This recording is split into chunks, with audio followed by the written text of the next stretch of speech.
Jeno Muhoozi Jonzite nkwegayiridde taata n'obuwombeefu CDF w'eggwanga nkusaba kunzita. Sikyogera mu lulimi lukuvoola naye gwe kennyini wagamba wakatta abantu 24 bw'onfuula owa 25 mba nkuyiseeko nnyo muzeeyi. Wallahi Mungu obulamu nze bunkaluubiridde ensingi gwoye. Sisobola kuweerera mwana wange tasoma, sisobola kulabirira maama wange, nze kennyini neeremereddwa. Wallahi neekyaye ndi ku levo yeetuga naye nkibalamu oleka ekikoli mu kukika. Njagala onzite busi muzeeyi CDF w'eggwanga taata obulamu buganye nkusaba onzite. Ate mmwe ab'eŋŋanda abakona ab'emikwano mulinde kalambo kammwe saagala kunnyanukula. Nze kennyini nze neesabidde omusajja nzite enjala gye nnumira temubaayo naye mbeegayiridde Jeno Muhoozi bambi temuntulugunya mukolenga eddiini y'obusiraamu bwegamba bekiku ate temunsiba. Nalwala dde endwadde zange buli mwezi ŋŋende Mmengo. Temunsiba mukole bukozi kiku ekyo kiggwe. Ate mmwe aba social media naddala baganda bange abanuupu omusajja wamala okunzita saagalayo kigambo kyonna nze mwesabidde. Obulamu buganye nkaluubiriddwa newe nabeera ku nsinga asiina kyanga mbonaabona era nja kufa. Jeno Muhoozi taata nkwegayiridde CDF nkusaba kunzita mponye ensi eno newe ndiba magombe nja kukwebaza. Tetujja kusula nago mu mawulire agakagwawo agatalinda. Pulezidenti afiiridde ku myaka 86. Nze Eke Master nga tweteekateeka enkya okulaba okulayira okwa General Kaguta Museveni era nga gavumenti ya ggwanga lya Uganda yayita abagenyi abawerako abakulembeze ab'enjawulo bangi abaayitibwa era nga wenkoledde akatambi kano nga bakulembeze abamu bamaze okubeera nga batuuka okuli ewa Somalia, okuli ewa South Sudan, kaakati n'abalala bangi abasuubirwa ow'e Kenya, ggwanga lya Tanzania n'amawanga amalala wabula ng'ow'e Congo tasuubirwawo kubeera nga anajja wano wadde nga muliraano kyokka ate yo ow'e Rwanda asuubirwa. Kati wulira mu mawulire agaliwo Jeno Muhoozi akakasizza ensi. Ono agamba nti sipiika ajja kuva ku kifo kino. Sipiika ekifo kino alina okubeera ng'akivaako oba ayagala oba tayagala. Ono agamba nti obubbi n'obukanuzi omukyalo ono bwakulembezza buyitiridde era nga kirabika bwandikuba Uganda ekigwo. Kati ono agamba n'omusaala gwennyini agenda gukendeezaako, agenda kulagira oba alagira ngaani oba akuba mutaani wa mukulu oba lwakuba yakulira amagye ate nga ne mu paaliyamenti amagye gano gyegali. Kati simanyi kwasinzira kugamba nti omusaala ogw'abaka ba paaliyamenti ugenda kusalibwako. Yawulidde kyogerwa oba? Kati wuliriza, lunaku lwankya General Kaguta Museveni lwagenda okulayizibwa omulundi ogw'omusanvu ku bukulembeze bwa ggwanga lya Uganda nga Hajjati Nakalembe tutambula naye olunaku olwaleero. Kakati nno nga sinaba kubeera nga nkwongerayo mukwano gwange mpuliriza, waliwo amawulire gano genjagala osooka owulire katono nnyo, genjagala osooka owuliremu.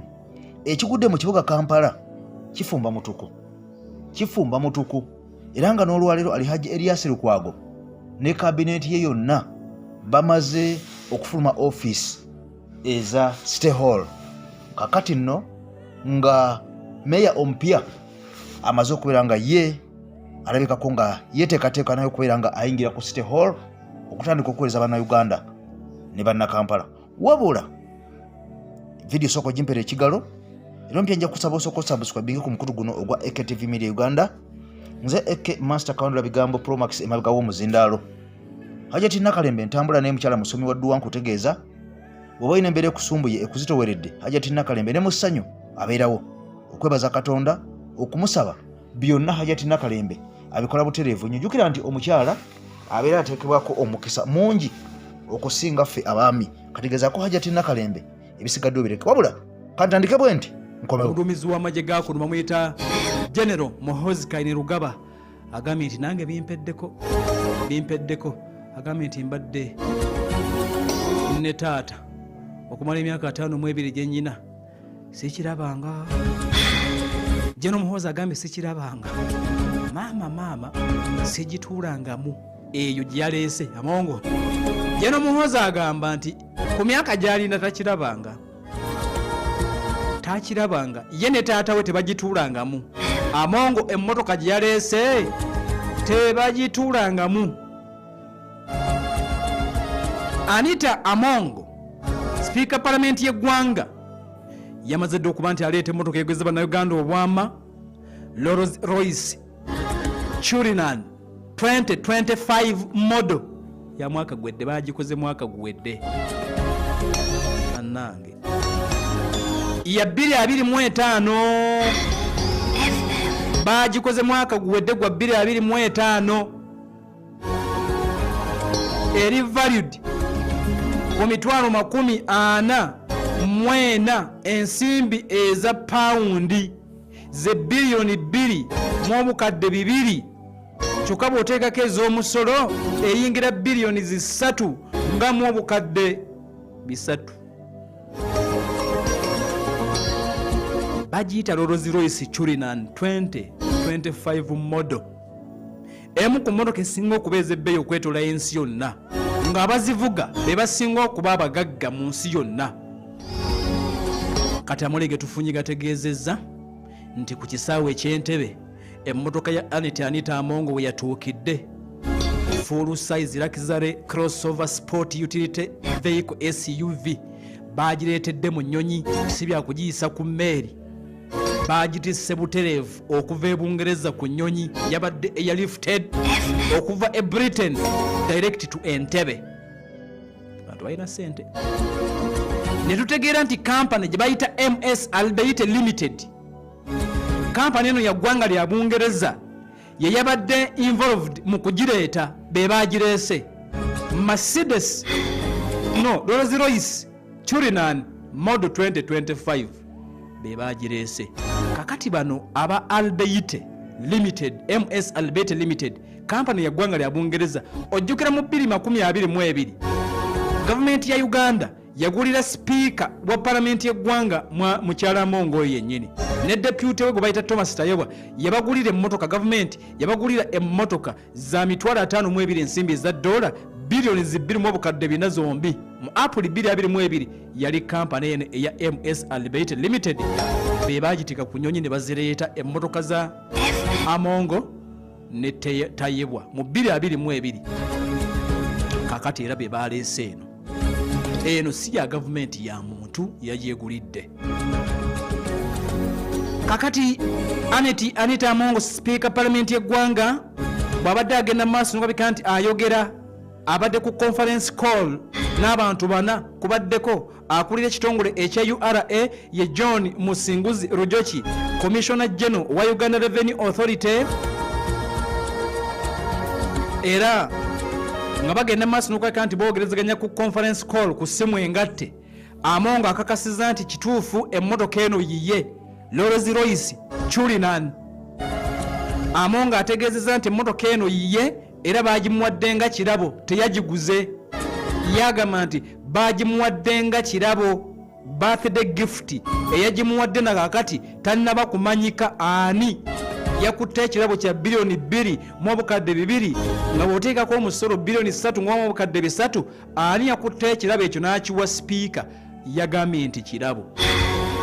Kakati bwe kiba nga kirabo kya birthday yabaddewo ddi ne tunoonyereza, bamuzaala November 23, 1973, kitegeeza nti birthday ye yaggwa dda, oba nga kale egenda kutuuka butuusi. Kakati ekibuuzo kiri nti kirabo kya belated birthday oba kirabo kya birthday egenda okuddako, kubanga birthday ebeerawo nga 23 November. Awo ne tuvaawo. Kakati okusinza ku sipiika Anita Amongo agamba nti omusolo gwonna ogwetaagisa yagusasudde. Amawulire agabadde gatambula, gabadde gagenda maaso n'okuba nti gagamba nti Anita Amongo emmotoka eno yagisasulidde obukadde 10 bokka ng'omusolo. Wabula Commissioner General owa URA ekitongole ekiwooza Mwalimu Musinguzi Rujoki ategeeza n'agamba nti balimba yasasudde biliyoni 1 mu obukadde 2. Omusolo gwatutte biliyoni namba mu obukadde 2. Yazikiri yalinze si 10. Kakati ekirala, Speaker Anita Amongo emmotoka eno yagiguze mu ggwanga erya Bungereza. Kale yagimugulidde mu ggwanga erya Bungereza kyokka nga ab'Ebungereza bamuteekako natti. Kati ekibuzo kiri nti akikola atya? Eno Ebungereza gy'alina natti gye bamugaana n'okulinnya agulayo atya ekidduka? Ne tutegeera kino ti sanctions ze baateeka ku mukyala Anita Amongo byalimu amabaati tezigenda mu maaso nokuba nti zimugaana okugula ekintu kyonna Ebungereza kasaba nga tagenze eyo. Asobola okugula naye nga tagenze eyo, era kitegeeza nti Bungereza ebadde tesobola kukwata mmotoka eno kubanga nti waddembe yadde ng'aliko natti zebamuteekako ab'Ebungereza, wabula waddembe okugulayo ekintu bw'aba ayagadde. Mbeera nga bwegenda mu maaso n'okuba nti etambula.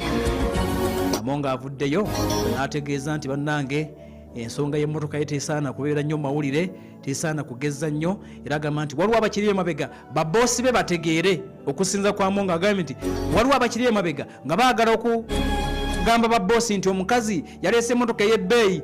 Agambye nti baboosi nabagamba dda, babadde bakimanyi, nabagambye dda nti nze naguze emmotoka era bali aweya, temutawaana kundoopa mbu naguze emmotoka ey'akabenje. Amongo abagambye nti temutawaana, nabagambye dda nti emmotoka yange. Nabagambye dda emmotoka yange, era bakama bange bakimanyi nti njagala nnyo emmotoka ez'akabenje. Ekyo nakibagambye dda, bakama bange baagala nnyo emmotoka nabagambye dda nti emmotoka ez'akabenje zinkolera, n'olwekyo temutawaana kundoopa, emmotoka ejja. Kakati Amongo okubeera n'emmotoka eno afuuse omu ku bantu abatono mu nsi yonna abalina emmotoka ekika kino. Eno emmotoka gye baagabidde kabaka w'e Bungereza bwe yabadde alayira nteebereza, bwe yabadde alayira King Charles II bamuwadde eyo. Abamu ku bagagga abasinga okwetola ensi yonna okuli omugagga gwe bayita Mukesh Ambani agivuga. Muyindi omu ku basinga ssente mu nsi yonna, Ambani y'omu ku bavuga emmotoka eyo. Omugagga omulala bamuyita Reuben Singh naye muyindi, ne Amjad Seshala ono chief executive ow'omukutu gwa BBC Group. Wulira balina emmotoka Amongo gy'avuga. Ba celebrities ab'ebuyindi bajagala nnyo okuli Ajay Devgan, Alu Arjun, Boshani Kumar n'abalala bagivuga. Mmotoka evugibwa bantu banene okujingiza mu Uganda. Nange tekibeera kyangu. Ataddeko Pal FM ekulera omuntu wa bulijjo. Kakati obudde munnange tebunzikiriza kweyongerayo, naye ngenda kukomawo nayo nkubuulira ebigikwatako nga yo. Kakati otegedde nti yatuuse. Kati sinnakubuulira ebigikwatako kambireete mu ssaawa ampuliriza ey'okubiri eddu. Yes, kakati nno Lord Mayor nga bw'olaba olunaku lwaleero abadde amaze okubeera nga asalawo n'asayininga, era olunaku olw'enkya abantu bagenda okubeera nga batandika okulayira okw'enjawulo mu gavumenti ya Uganda eya Mwami Museveni gy'akulembera kaakati nno mu bifo eby'enjawulo. Kati wuliriza, Haji Erias Lukwago Ssalongo Lord Mayor ayetudde ebigambo. Ono avudde mu ofiisi ng'akukkuluma ebitabanga, wabula ng'ono erinnya lyasinza okubeera nga yeesibako yeezingako n'okukkulumira lyerya Hamu oba muyite Hamisi Kigundu. Ono alumiriza nti ne gavumenti yennyini eya Mwami Museveni ekoze ekisoboka kyonna okulaba ng'eremesa KCCA okubaako byetuukako. Ono ng'alumiriza nti Mwami Museveni yakwata abantu n'abateeka mu kibuga Kampala, kuno nga kuliko ba mayors ab'enjawulo n'abantu abali mu bifo eby'enjawulo, bonna nga bakulembera kibuga Kampala nga Lord Mayor bw'akola.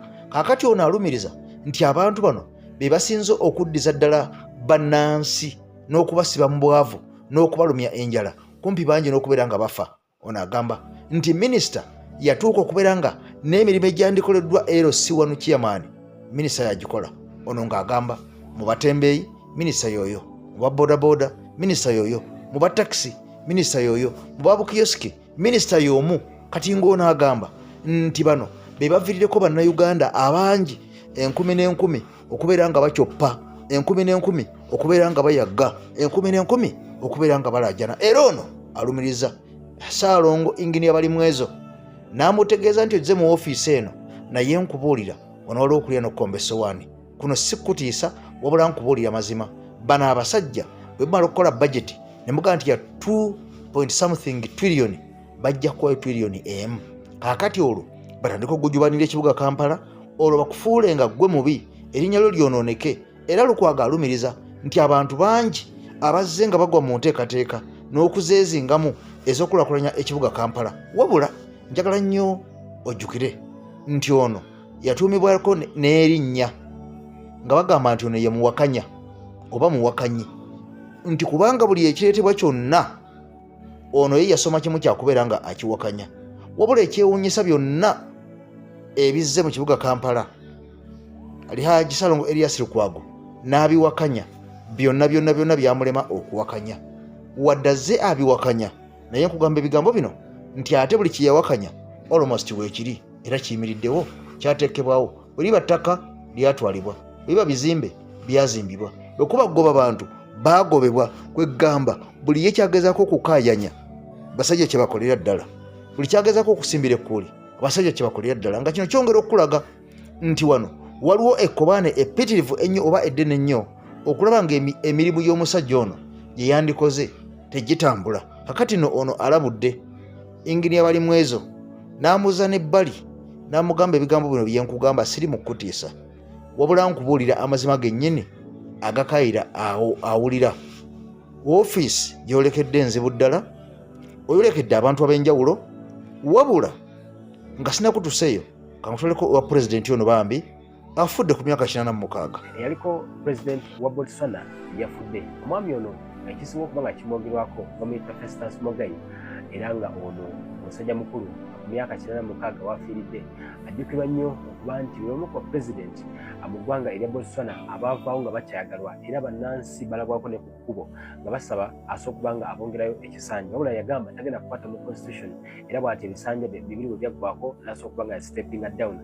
Festus Mogayi omusajja mukulu ono azaalibwa eri mu 1939 n'asobola okuba nti yajja mu maaso n'agenda ng'atambuza obulamu. Akati atandika okuba nga yenyigira mu by'obukulembeze bw'eggwanga lya Botswana mu mwaka gwa 10 after independence 1966 yagendako mu Britain eyo mu Bungereza n'asoma ebyeconomics, era yarevampinga nnyo n'azza economy y'eggwanga erya Botswana n'okugyongera ddala waggulu, era yalaga ne leadership eyali atobolyawo ku mwanjo nga ku byobulamu kwe yasinga okuba nga ateekesera. Yafuga mu kiseera Sirimu yali ow'amaanyi ennyo, era ajjukirwa nnyo nti ne yamalako terms ze mu 28 yafunga okuva 98 mpaka 28 wakati Balaja nayongerayo n'agamba nti asigenda kusobya mu constitution na stepping down era obuyinza nabwa vice president. Yaliko vice president still before nga tanda kujja kuba president, yaliko ne minister of finance mu ggwanga erya Botswana. Naye musajja mukulu ono bakugamba nti oluvannyuma yalwana nnyo okulaba nga Sirimu yali aggweramu. Ku kiseera yafugira Botswana yali emu ku nsi mu Africa ezalina reds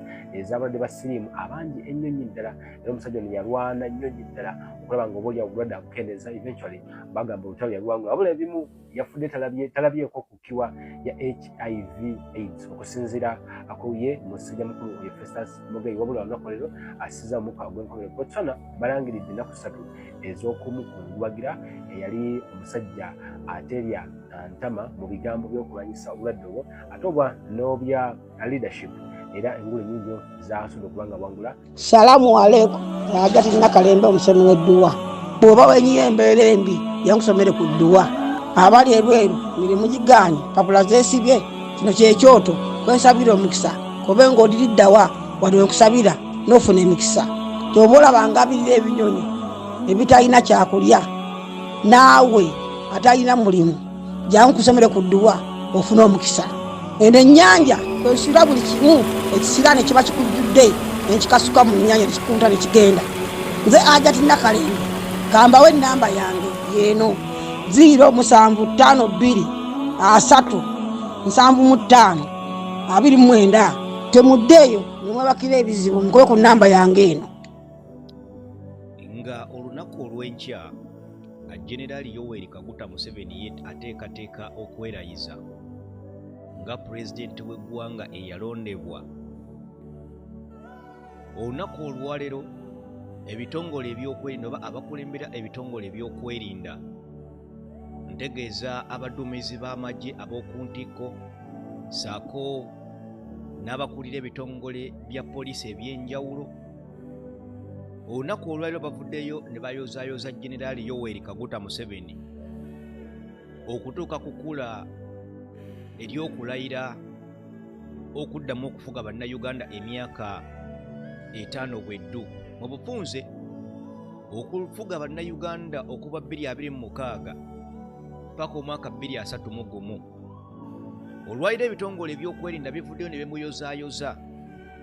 Tebakomye okwo, bano bavuddeyo ne bategeeza nti akalulu akaakubwa ennaku z'omwezi nga 15 ke kalulu akakyasinze okuba ak'emirembe bukyanga ggwanga Uganda litondebwawo.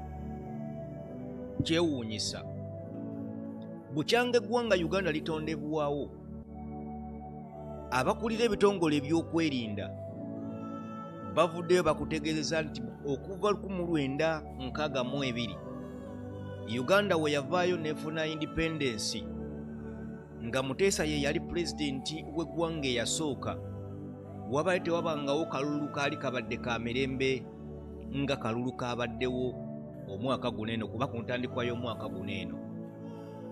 Ebyaddala ffenna tumanyi bulungi ssemateeka w'eggwanga Uganda bw'ayogera nti ebitongole ebyokwerinda tebiteekeddwa kuvaayo kwetaba mu kye twandiyise non-partisan oba mu kintu kyonna ekiri non-partisan.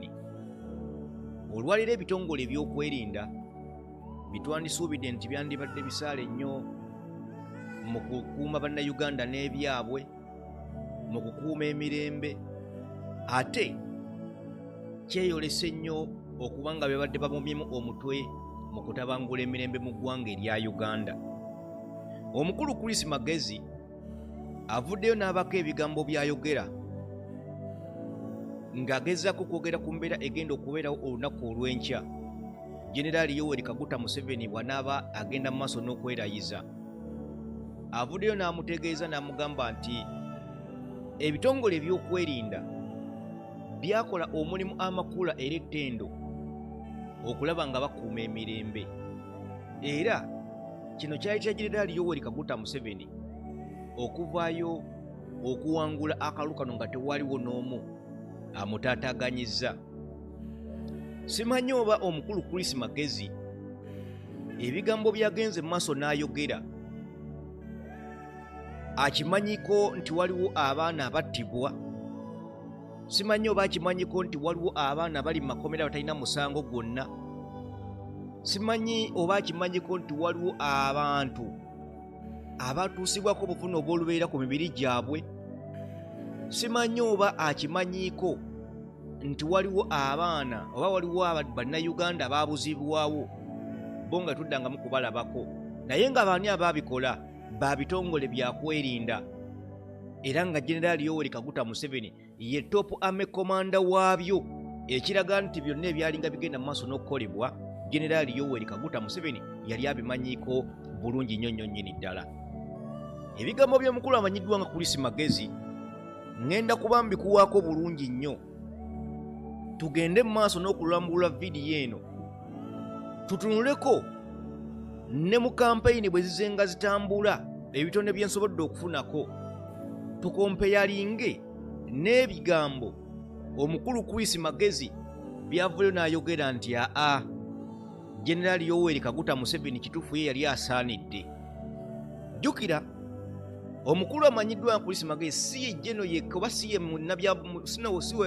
ye yekka eyakavaayo okwogera ebigambo ebifaanaganyako bwe bityo, nti waliwo ne bajenozi ababadde nga bavaayo ne bakuutira Generaali Yoweri Kaguta Museveni akadingidi, ekintu ekikontana ne ssemateeka ow'eggwanga erya Uganda.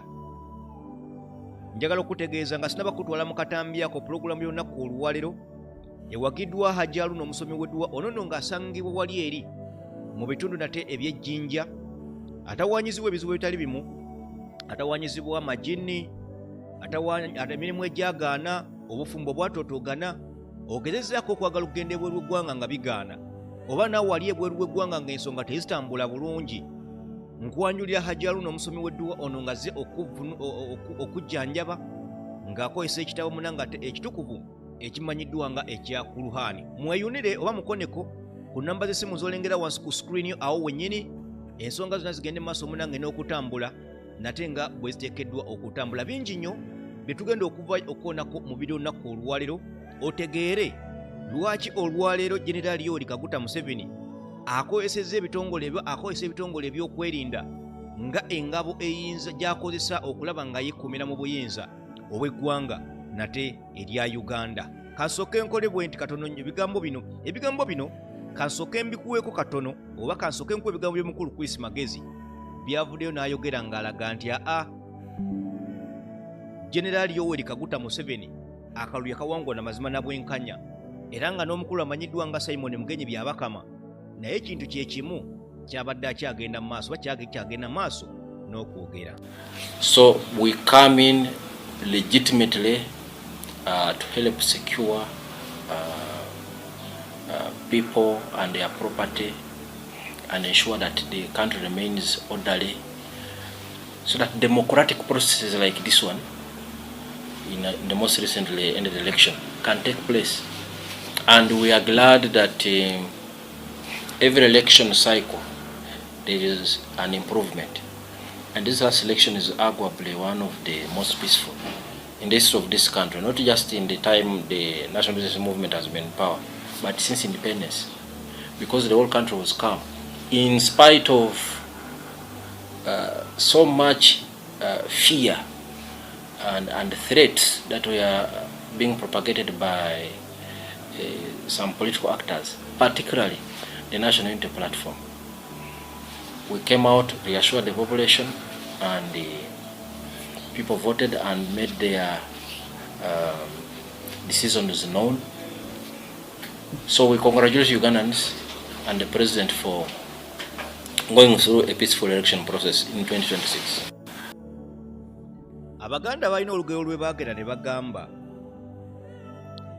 nti ne bw'oba ng'olina zi masters, ne bw'oba ng'olina degree, ne bw'oba ng'olina zi PhD, nga tolina magezi mazaale, n'omwana owa Pitu abeera akusinga okutegeera.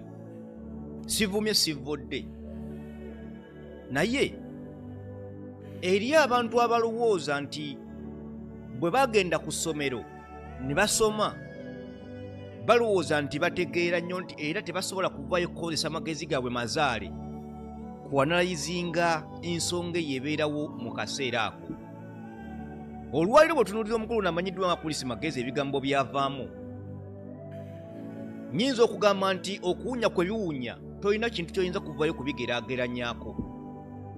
Olwaliro bw'avaayo n'akulaga nti bo ng'ebitongole ebyokwerinda bidayininga ne gavumenti eri mu buyinza olwaleero, naye nga babeera bakuba ebirayiro byabwe, bakuba ebirayiro obutagezaako kwetaba mu kintu kirina ni partizani, nga okwetaba mu byobufuzi, okwetaba mu bintu ebiyinza okwetera bannayuganda oba ebiyinza okuleeta kyekubiira mu mirimu gyabwe. Olwaliro Generaali Yoweri Kaguta Museveni yabakozesezza abalaze nti mulina kuvaayo kusaavinga nze. Bajjeno bangi bavuddeyo ne bakola statement ezitaawukanako n'ez'omukulu namanyiddwa nga Chris Magezi, zaabadde ng'avaayo n'ayogera oba byavuddeyo n'ayogera. Twalabako Jeno omwe mu bitundu eby'e Masaka eyafa ku ntandikwa y'omwaka guno, yavaayo n'alaga nti Museveni yekka gwe bamusimbako eriiso, era yasaanidde okuvaayo okusigala nga ye pulezidenti. Oluvannyuma lw'okukulembera ekibuga Kampala okumala emyaka 15, olwaleero omuloodi w'ekibuga Kampala Erias Lukwago akomekereza emirimu gye, obuyinza n'abukwasa oludda olw'ekikugu okutuusa nga mmeeya omuggya Ronald Balimwezo atuuziddwa. Lukwago obuyinza abuweereddeyo mu lutuula lwa kanso olw'enjawulo olutudde mu bimuli bya mmeeya ku kitebe kya KCCA olw'eggulo lwaleero. Handingova buli kimu ebiri mu ofiisi wenda byandingova zino files nze saasangawo fayiro n'emu zonna sina gye ngenze nazo wange, sirina kataka ka muntu konna kentutte, sirina kajiiko kenjije mu ofiisi ya Lord Mayor, sirina manja mu kitongole.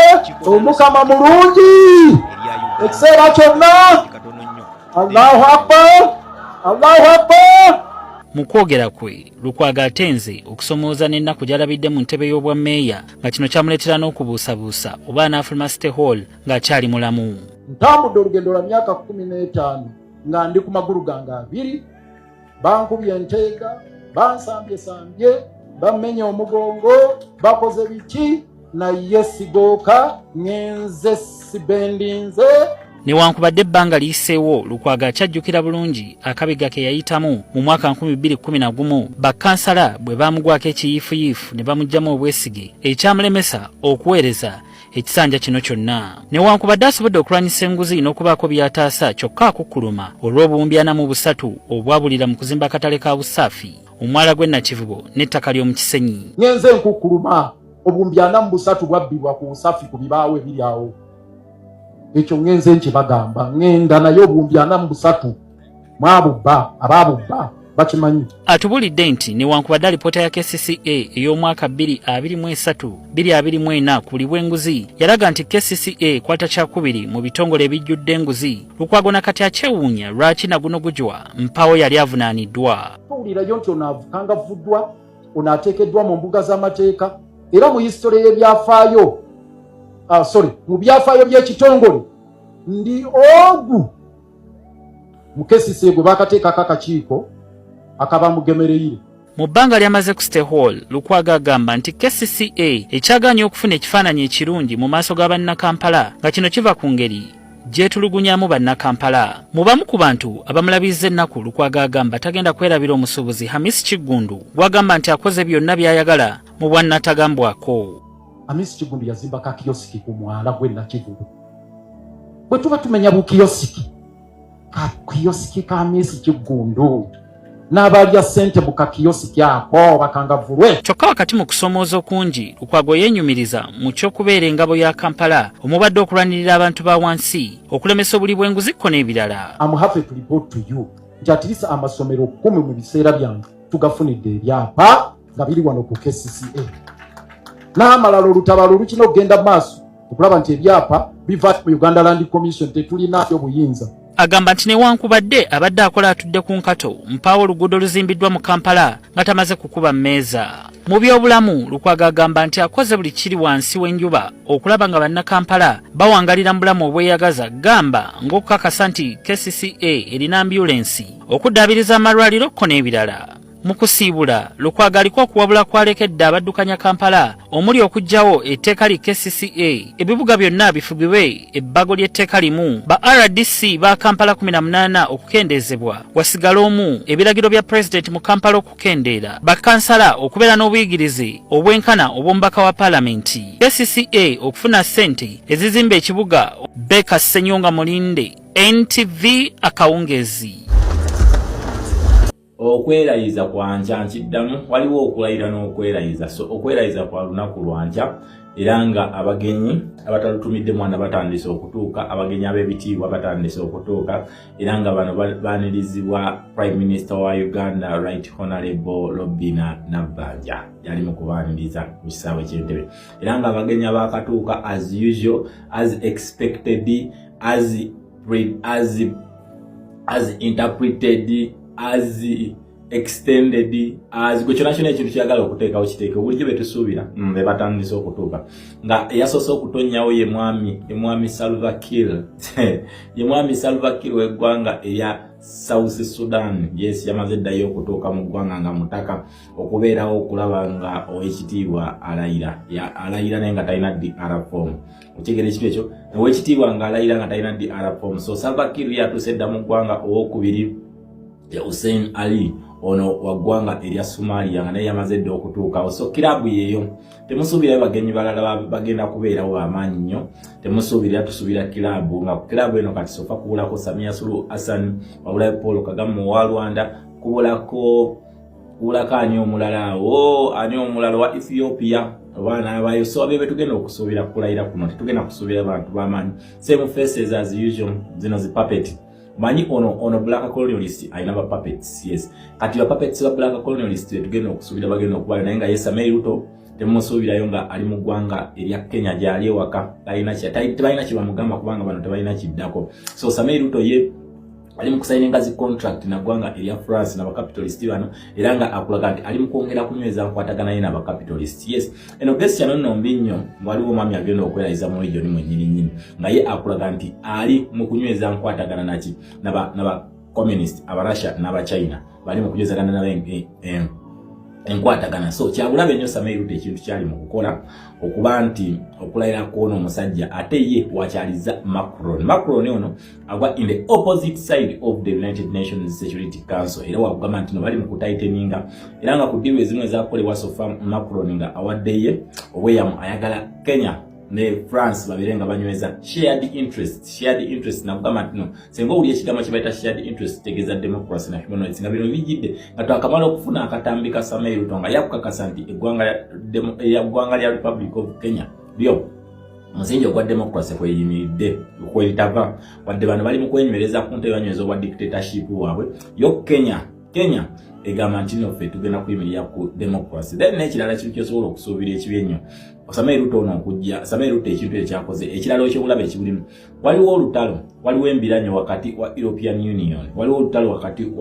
Union ne nakyemalira wa Uganda nakyemalira wa Rwanda ne Norway Tanzania ono neto tunamutuma nnyo tatanagenda nnyo ku level y'abannakyemalira olw'ensonga nti abadde mu kisanja kimu bwekiti wabula obuzibu obwamuleesedde nti no yagana okukola ki yagana okukola amendments mu constitution yabwe force y'ekibiina. So Samia Suluhu Hassan tetunawe yetu ku branding nga dictator tanaba kuba issue kiringi yakafuga ekisanja kimu ate ekisanja kino tekyalina kikyagala ku mazi kisanja kyani kya John Pombe Magufuli eyafa awo mu COVID-19 then Samia Suluhu Hassan n'akwata entebe kubanga yali vice president ndale constitution ye wabwe bagamba senga president yafa vice president yalina okukola ki yalina okukwata entebe. So ekintu kino kugambye kyabulabe nnyo eri abantu bano ababiri in fact abasatu nti balina olutalo bali mu European Union weruli nga olwa Paul Kagame ne European Union luli lwa kubaguzanga deal y'ebintu ebibbe mukitegera nti Paul Kagame on yasigninga contract ekyasinze nga munsi yonna yalina okusavinga European Union coltan akyasinze obungi. So contract yali agina naye nga bwe bamubuuza coltan gyamujja nga tebabuli yali akamala okusigninga deal etwalaba okuwambibwa kwa take over ya Goma ne Bukavu etwalibwa nga ekiwano wewali mineral deposits eza coltan ennyingi ennyo mu ggwanga ya Democratic Republic of Congo. Kakati olunaku olwaleero wabanga alaga nti ye enkwatagana ne European Union y'amaanyi nnyo nnyo kitegeeza Samei Ruto is indirectly distancing himself from the two dictators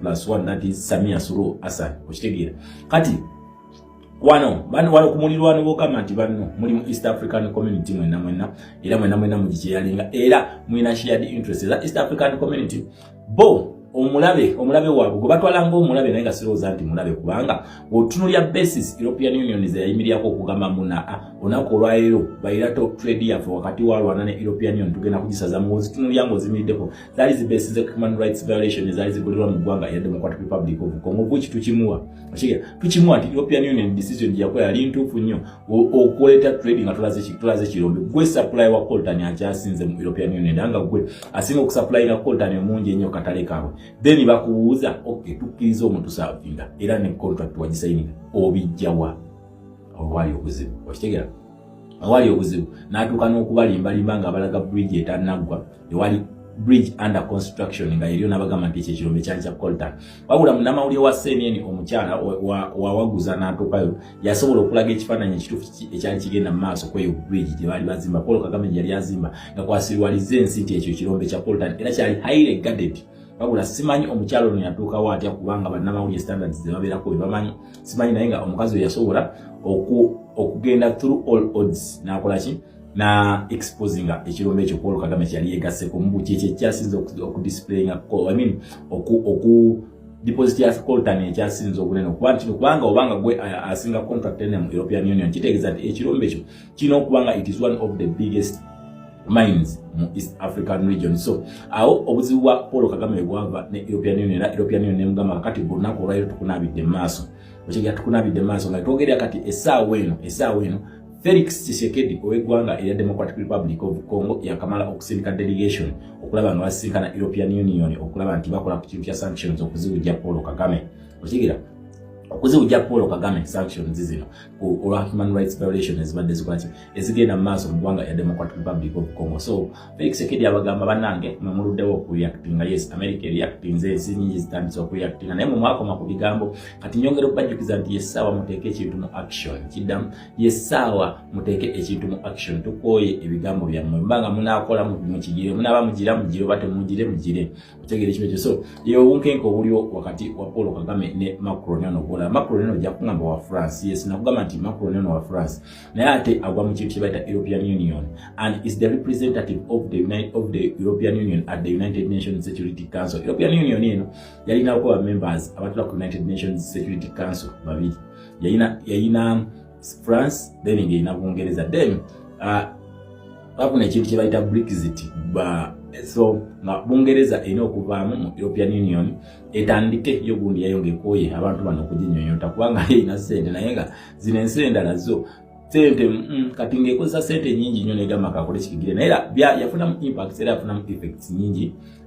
For example akatale ebiki naye era yo yali yagala kulwana yagala controlling influx abantu gye bayingirira mu Bungereza nti Bungereza mu European Union bonna abantu abasinga gye bali baddukira aba European Union kubanga bayina ekintu kye tulina free border kitegera naye kya free border kyemanyi Bungereza yakirekawo siwe kiri sikakasa bulungi naye nga kyemanyi nti European mubeera mu Europe osobola okugenda nga tosabye visa naye waliwo ebintu byotakola bye baba bajjako so kitegera bulungi naye nga kyekakasa nti twafuna Brexit nefuluma mu European Union. So abanga Macron ali mu ggwanga erya Kenya kino kyabulabe nnyo ku mukwano ku relationship ya Samia Ruto ne bakyalibe ababba akalulu ba dictator abatuse ku age. So kintu kyabulabe nnyo kibanganza bwengamba nti ndikyaliwo naye nga ate nenkulaga nti nekuluna kulokulayira ngenda kukuleetera genda okujja nga onakugamba nti tugenda kujja oshige naye nga atenze gwe nkwatagana naye tuli mukwatagana tuli mu handshake tuli mu kuba ndulu tuli mu kusigninga zidiru kakati ekintu ekiri mugenda maaso mu ggwanga eryaki mu ggwanga erya Kenya. So tewali nkwataganawo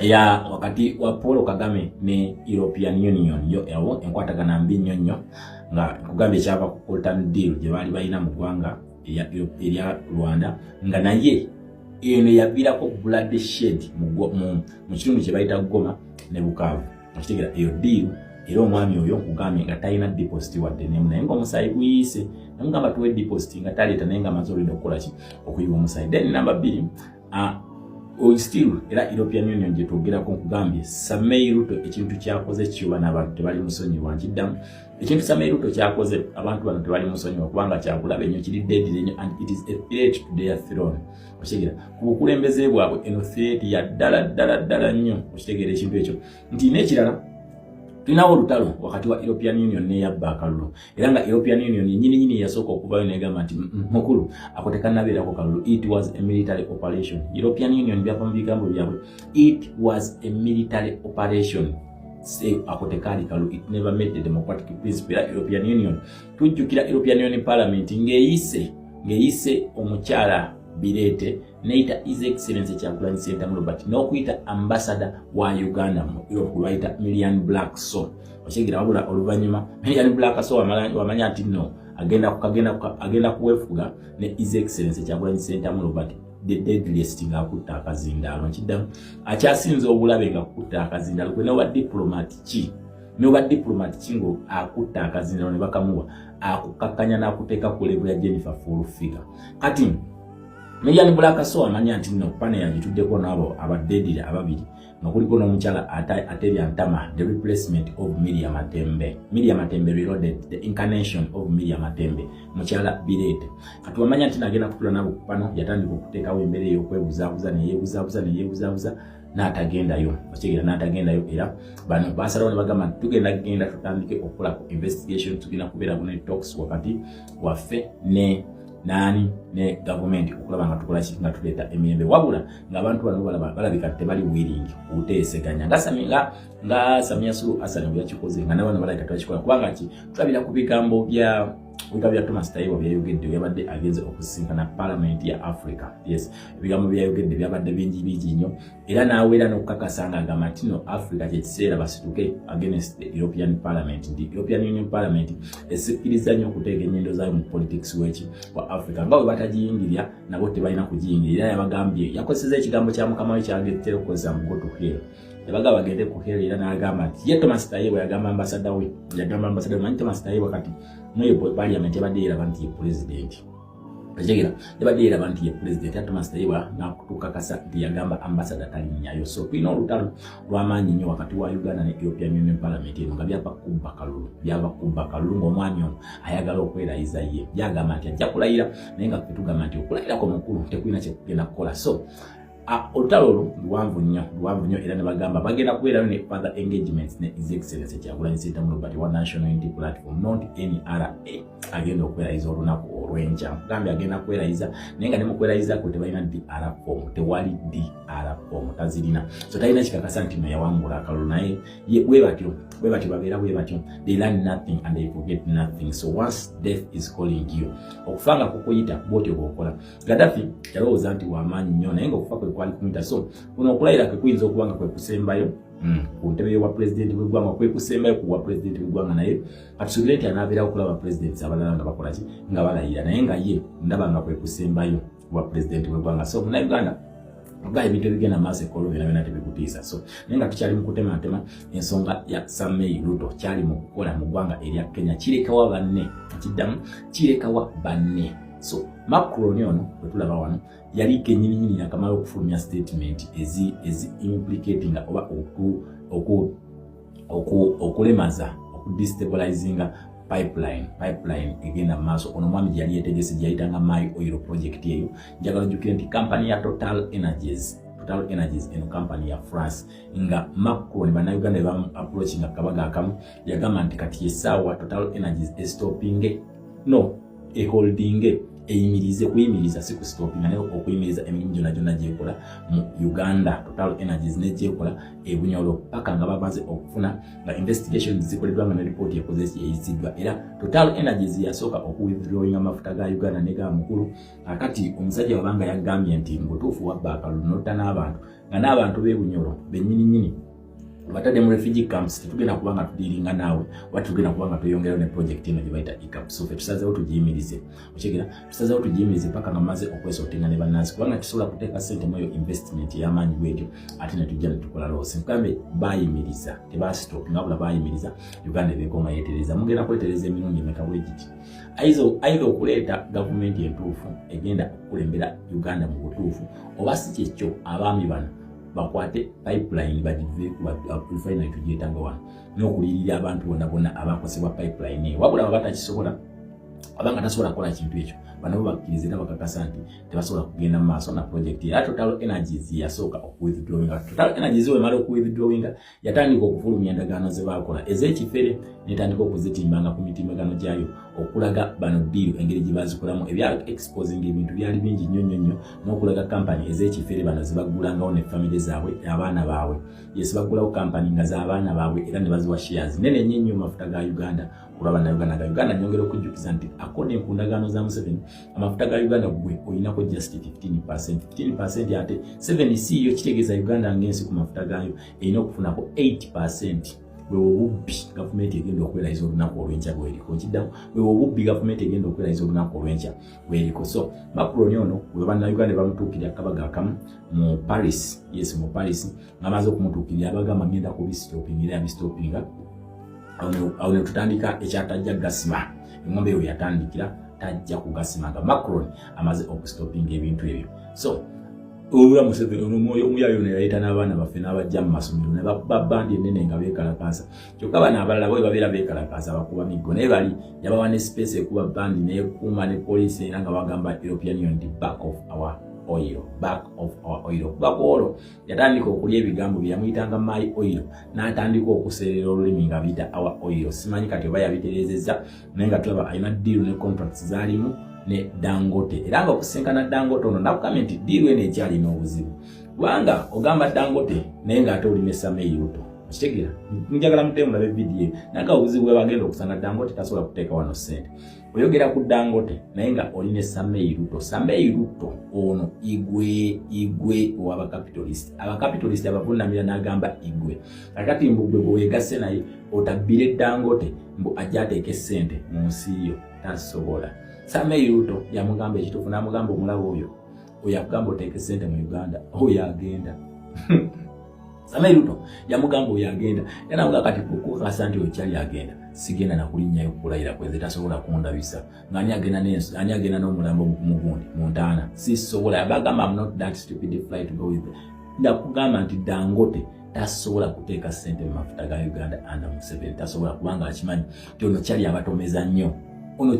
abatomeza nnyo kati tasobola kuziteekawo kubanga akimanyi naye nekenyininyini embeera agiraba kati uyo kati Samuel Ruto oyo tagenda kujja naye nga ddiirwa eyo Samuel Ruto yaliwo ng'atudde wali era Dangote agamba mukulu waliwo wangamba tuteeke ssente kuba wajja naye mu kamera ng'oyagala tuteekewo ssente kakati ate gwe nga togenze kulayira kwa muyaaye Samuel Ruto ng'amugamba mukulu oyo agenda sisobola kufuna kifaananyi bw abaaliwo ng'ono agenda nakate nze ndi bugundi yakufuna kisanja kira ekisanja kino ngenda kiwangulira kyekigenda okusembayo Samuel Dangote n'amugamba ogenda kuwangula ekisanja ngenda kuwangula ekisanja kino kyekikola kino kyekisembayo naye nze oli agenda ngende ndabikire mu bifaananyi abaana bandabise then Kenya atandika okuluzinga akalulu asijja kusobola then kyenina okukola ki kandeete abasajja abamu abaholdinga democracy ku tukalulu omuddugavu at least nze nteekewo ekifaananyi nti I'm not part of their deadly scam. I'm not Usigere ekintu ekyo I'm not part of their scam. Kuno okulayira kwa kiwanyi this is a scam bwakifere mukitegera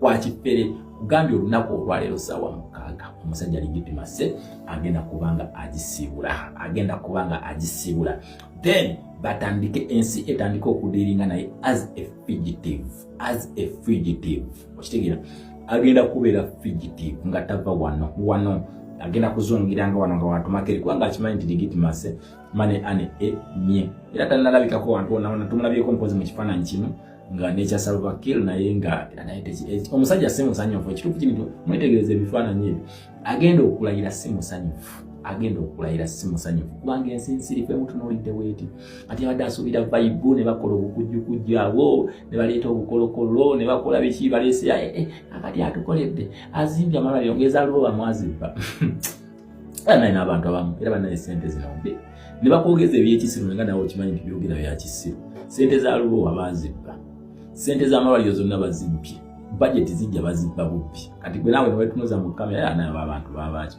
naye newetunuza mu kamera n'ogamba mbu akati President Museveni atukoledde azimbye enguudo omusiru nga ne mu Kampala mwennyini mwoyita ekinnya osobola n'okulundiramu ebyennyanja n'okusimbamu ebitooke mukitegera kati bo babanene balowooza nti bakakasa ensi egire waliwo politics gwentunuulira mu Uganda naye nga era bannange nze Katonda alyokanga nnyamba nenjiga ekintu kye bayita geopolitics wanze nina ekintu ekimu kyentunuulira kati osooka n'otunuulira Uganda weefaanana n'otunuulira ebinnya mu nguudo n'otunuulira ki naye bano basindika bannamawulire baabwe mu bantu then abantu ne bagamba nti ozimbye enguudo mu bigambo era ne babipostinga ku media handles zaabwe ne mainstream media ng'olaba zikutte ebintu ezikola zibitambuza omuntu nga wazimbye enguudo naye ng'ensi yonna yonna eraba nti enguudo zilinganga gundi luli olugenda ettanda okitegera lulinganga oluguudo olugenda ettanda okitegera naye ng'omuntu ajja awaana bannanga azimbye enguudo kakati era tumwebaza tumwagala azimbye enguudo nguudo ki ze muzimbye